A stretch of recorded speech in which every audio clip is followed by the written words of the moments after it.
Bonjour tout le monde, j'espère que vous allez bien. Nous revoilà de retour pour un nouvel épisode de podcast, épisode Numéro 21 je crois, ou 22, 22 je crois. 22, le numéro 21, c'était la tier list. Ouais, et on l'a pas fini. Sacrée histoire la tier list. On l'a tourné la deuxième partie, malheureusement le son a crash, du coup on a juste décidé de la faire. Ouais, après du coup on s'était dit qu'on allait reprendre un épisode dans lequel on allait compléter, sauf que ça s'est pas fait. Et le dernier podcast qu'on devait tourner la semaine dernière n'a pas été réalisé parce que j'avais oublié ma caméra. Donc au final, pas de podcast pendant un mois et demi, je crois. Ouais, voire deux même. Voire deux, voilà. Désolé pour ça. Mais voilà, aujourd'hui on est reparti du coup pour un nouvel épisode qui va traiter le sujet de... Des points faibles et des retards. Ok. Parce que je pense qu'aujourd'hui il y a beaucoup de personnes qui mélangent un petit peu les deux. Et c'est vrai que les dissocier c'est hyper important si vous voulez investir l'énergie là où est-ce qu'il en a vraiment besoin, quoi. Ouais. Je suis d'accord avec ça, ouais. Est-ce que tu peux nous dire ce qui est un point faible par rapport à un retard et peut-être développer?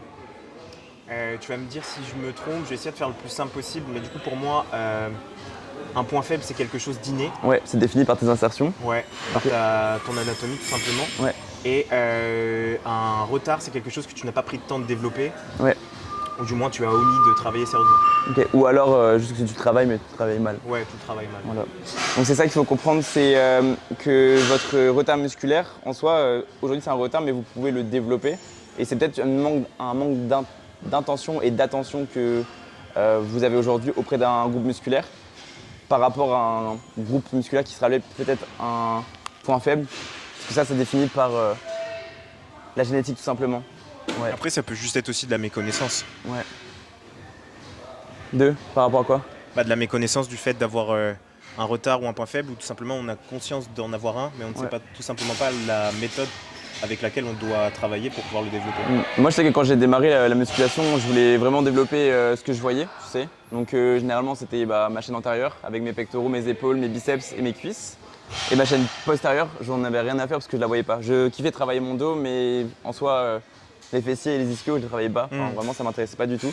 Et jusqu'au moment où je me suis dit, en fait, il faut peut-être que je commence à harmoniser. Et quand tu commences à mettre un peu plus d'intention, un peu plus d'attention auprès de groupes musculaires, il y a déjà du coup du progrès, mais il arrive un moment, tu vas quand même arriver à un palier, à ce plafond de verre que tout le monde rencontre, je pense. Et tu dois faire des choix. Tu te dis, ok, qu'est-ce qui est en retard, qu'est-ce qui est en avance, et qu'est-ce qui est réellement un point faible et qu'est-ce qui est réellement un point fort, tu vois. Ok, ouais, je vois. Et ce moment-là, je pense que peut-être tout le monde l'a. Je pense que tu l'as eu, non, dans ta pratique aussi? Ouais, je l'ai eu. Je l'ai encore actuellement, tu vois. Mais après, on essaie de faire les choses bien pour que ce soit plus si palier. Ouais.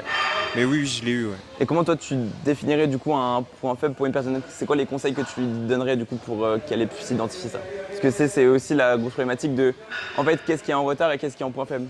Par quoi tu le définis? Comment ça? Dans le sens où aujourd'hui, tu as une personne, je sais pas, qui nous écoute, je pense qu'elle sera plus débutante intermédiaire.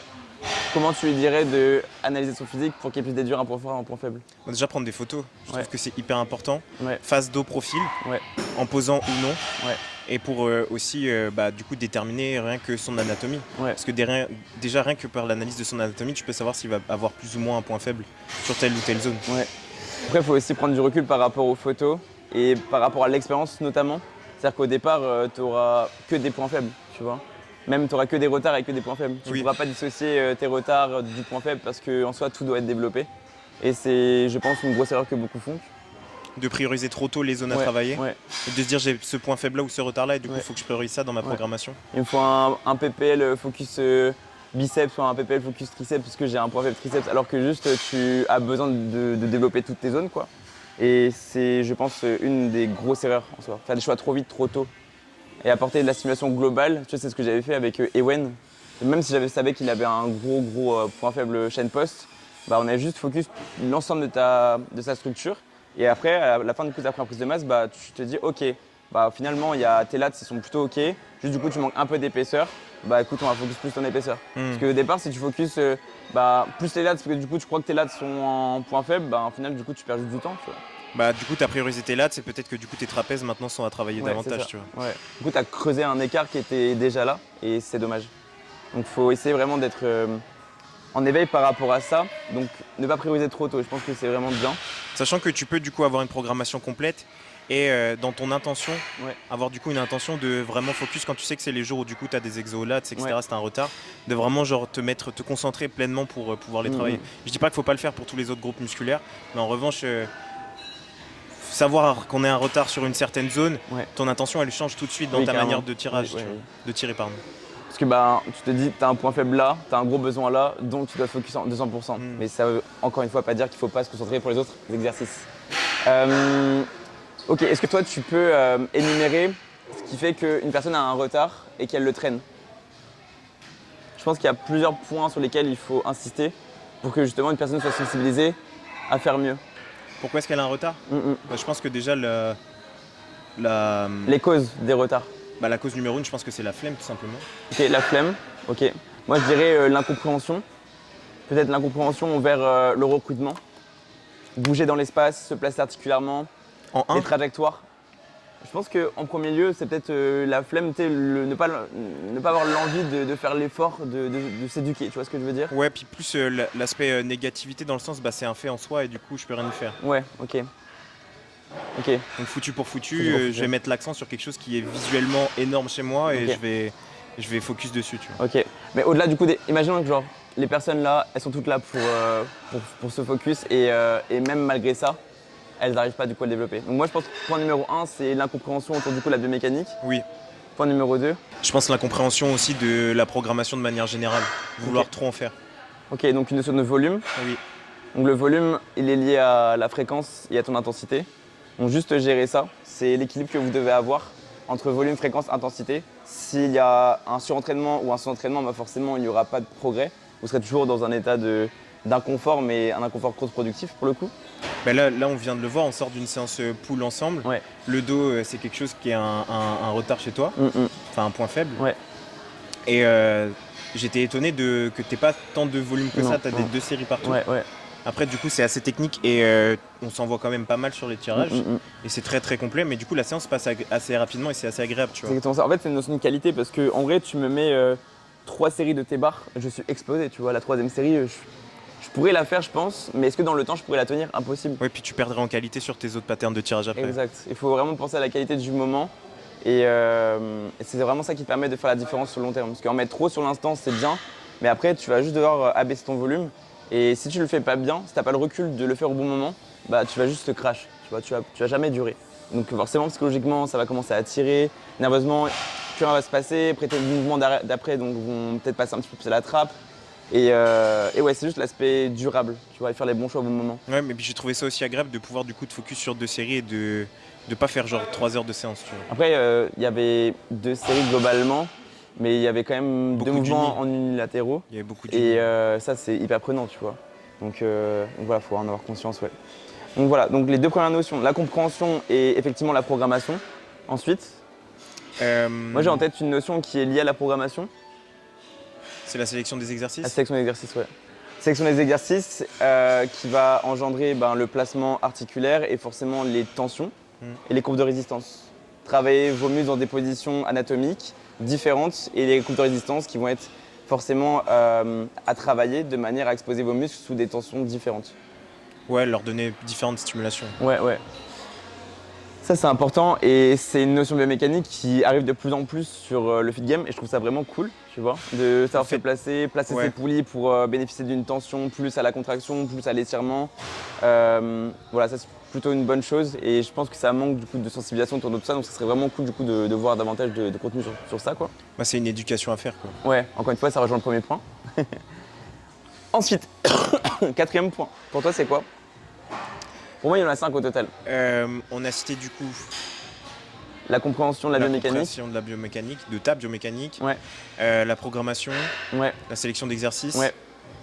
Donc fréquence, sélection d'exercices. La surcharge progressive. Après ça, c'est commun à tout. Ouais, mais c'est une notion qui est hyper importante. Le fait d'avoir des standards bien définis, des standards techniques bien définis, et les garder de A à Z, de la première répétition à la dernière répétition, et de la séance numéro 1 à la séance numéro je ne sais combien. Ouais, jusqu'à la séance numéro 34. Parce que c'est facile aujourd'hui mettre lourd, mais c'est difficile de pouvoir le tenir. Et c'est justement ce caractère durable qui va te permettre de bénéficier de ton plan sur le long terme. Et c'est ce que je disais il n'y a pas très longtemps à un de mes coachés. Ta surcharge progressive, elle peut être de 1,25. C'est juste énorme, tu vois, déjà de pouvoir rajouter 1,25 et de pouvoir assumer une fourchette de répétition, c'est juste énorme, tu vois. Puis même pour toi, du coup, c'est rassurant de te dire, j'ai une surcharge progressive chaque semaine, plutôt que de rencontrer un mur parce que tu as mis 5 kilos. Et qu'après, du coup, tu arrives sur un plateau, quoi. Oui. Je trouve qu'en Angleterre, alors je sais pas, parce que voilà, mais je trouve que dans la culture anglophone, ils ont beaucoup moins de mal à mettre des stacks de surcharge de 0,5, 0,25 que nous en France. C'est une question d'ego aussi. Et son ego, je pense. D'ego, d'attitude et vouloir aller vite. Parce qu'eux, ils sont très disciplinés, très cadrés, etc. Et ça se reconstruit sur les physiques. De toute façon, les physiques à l'anglaise, c'est des physiques généralement qui sont très en avance. Alors après, tu vois, c'est assez subtil de dire ça comme ça, mais tu vois, sur les compétitions anglophones, non pas qu'en France, il y a moins de niveau, plus ça va, plus il y a du niveau. Oui. Tu vois, ça faut le dire, c'est très bien de le signaler. Mais quand tu vas sur une compétition, un show anglais, généralement, tu ne t'attends pas à un niveau mid, tu vois. Là, Ouais, tout le monde est stack. J'ai le souvenir du coup de la compétition qui s'est passée le week-end dernier à PCA. Le plateau, il était mais full. Et les mecs qui étaient sur scène, ils étaient full. Ils étaient vraiment, vraiment, vraiment développés, tu vois. Et ça retranscrit une éthique et surtout un caractère commun, tu vois, l'éducation, je pense. Après, moi, j'ai pas honte à dire que je pense qu'on est certainement très, très en retard comparé à tout ce qui se peut se faire autre part à l'inter, tu vois. Mais le but, justement, c'est de marquer un tournant à travers, du coup, nous, nos podcasts, auprès du coup d'une certaine audience. Et nous, plus d'autres personnes du coup, qui vont faire aussi du contenu, qui vont amener justement un espèce d'entonnoir envers l'éducation, envers l'importance de la compréhension du processus. C'est ça qui va nous aider, du coup, justement, à prendre de la hauteur et à prendre de la maturité. Et c'est pour ça, du coup, qu'on fait ça, quoi. Faut savoir ouvrir son esprit un peu. Ouais. Donc on a dit, on s'éloigne un petit peu, mais c'est trop cool.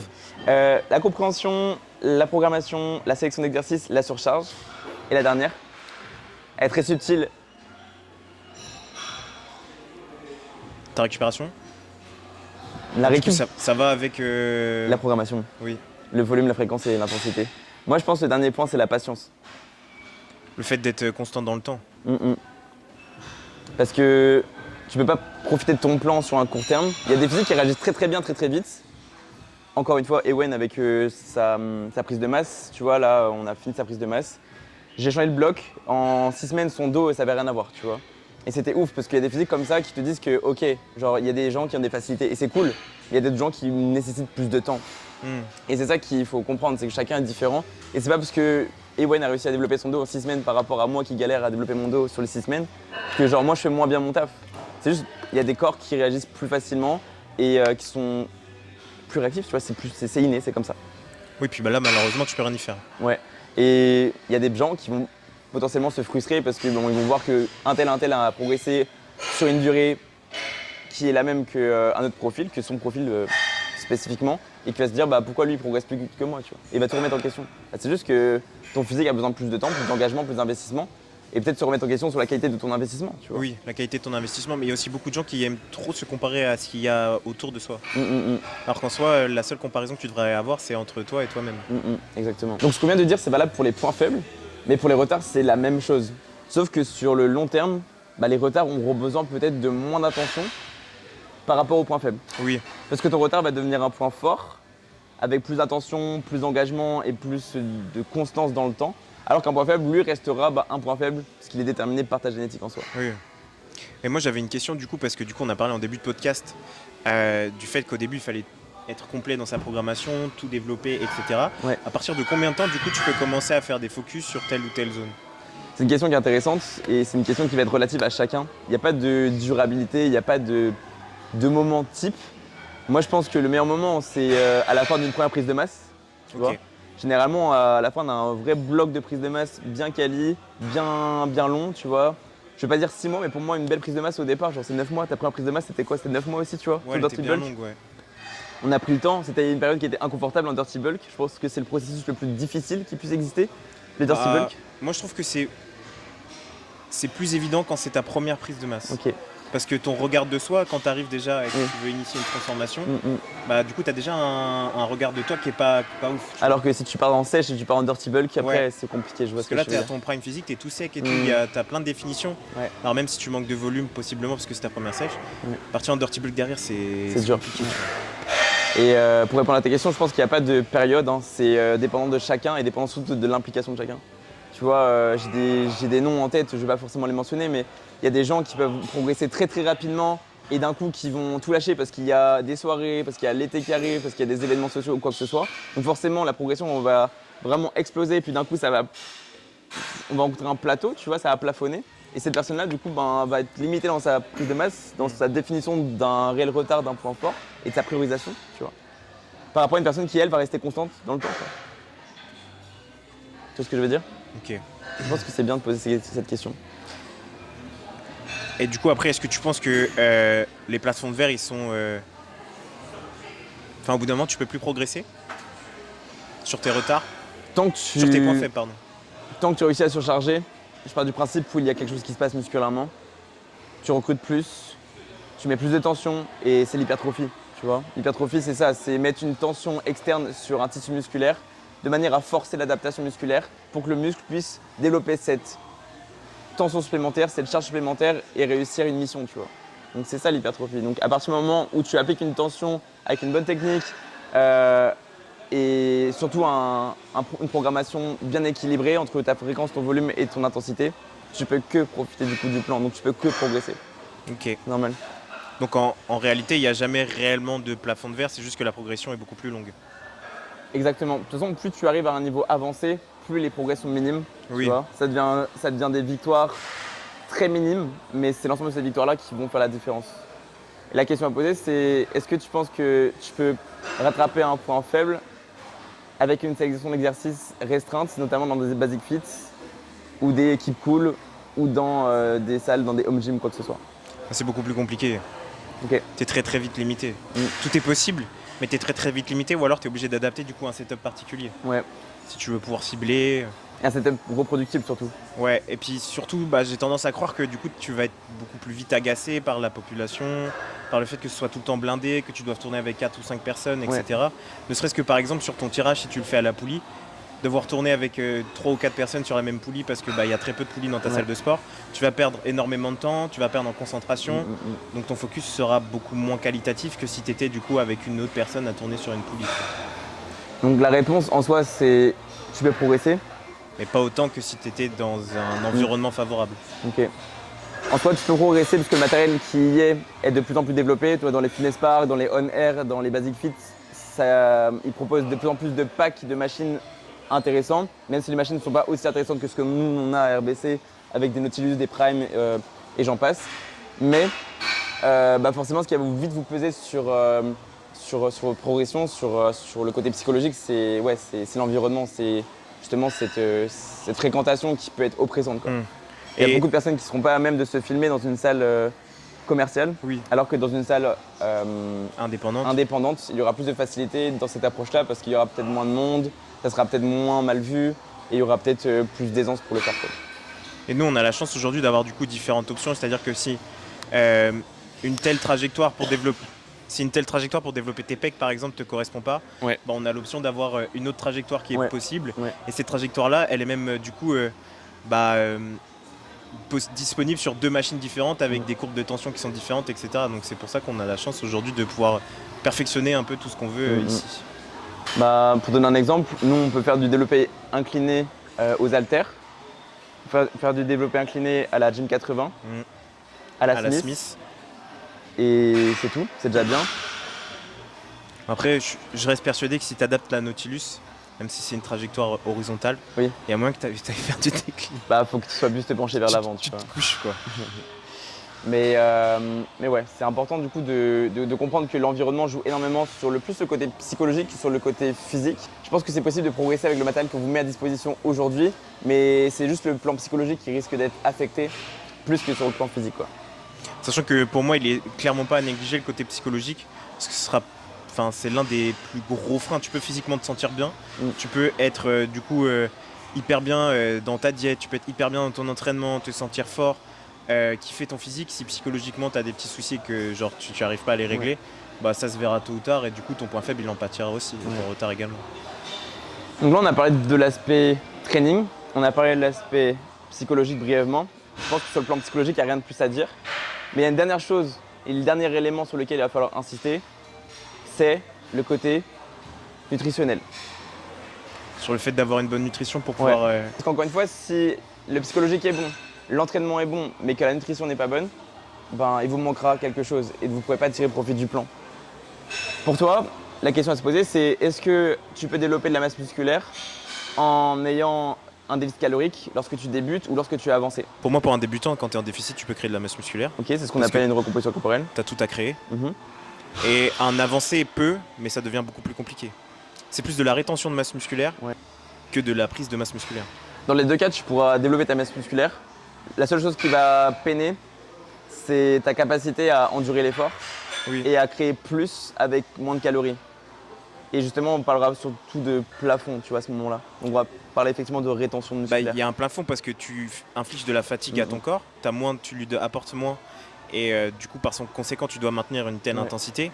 Et ton corps, il ne comprendra pas au bout d'un moment. Il va juste faire l'inverse de ce que tu lui demandes. Donc on va toujours être limité en déficit calorique pour performer. Donc un avancé, lui, il aura plus de facilité à retenir sa masse musculaire qui a déjà été créée. Donc lui, il est enclin à sécher parce qu'il a la masse musculaire pour le faire. Par contre, si vous avez un retard et un point faible à développer, ne partez pas directement en déficit calorique. Du moins, si vous le faites, faites-le. Mais à un moment donné, il y aura forcément un shift à réaliser dans votre progression parce que si vous restez en déficit calorique, vous ne pourrez jamais rattraper de retard.